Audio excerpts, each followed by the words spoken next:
Le meilleur est souvent le plus simple。嗨，大家好！上次我们做了家常土豆泥，看到大家都说想看一次米其林版本，那今天我就来尝试一下世纪名厨乔尔·卢布松最著名的土豆泥做法。准备好了吗？没想到配料竟然这么简单。正如片头所说的，最棒的往往是最简单的。首先，这次要把土豆带皮煮熟，然后就是重要的黄油了。没错，要做这道菜，每公斤土豆要配250克黄油。我这里准备了100克，切成小块备用。土豆还是煮到这样不夹刀就行了。带皮煮是尽量避免土豆吸收水汽，就是趁热去皮的时候一定要小心烫。接下来呀，就要进入最折磨人的步骤了。首先把土豆碾碎，或者像我这样过一遍粗筛，后面混合起来会更加的均匀。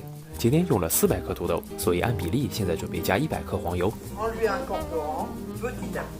对了，别忘了用盐调味。现在就按大师说的，把黄油加入和土豆泥拌匀。不得不说，黄油是真的好香。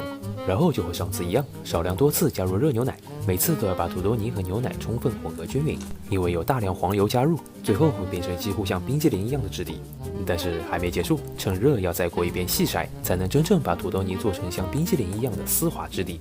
有些名菜并不是食材有多高级，而是它的制作工序特别的复杂细致。整道菜根本就没有难点，只要你有耐心，然后舍得下黄油，都可以完成这道罗布松招牌土豆泥。最后再学着大师摆个盘就完成了。我觉得我做的和原版比还差了一点点丝滑的感觉，应该是筛网还要更细一点。但是入口的一瞬间，真的仿佛吃了一个土豆泥味的冰淇淋，这种爆炸般的奶香，你们自己试一下吧。我说的呢，我们下期见。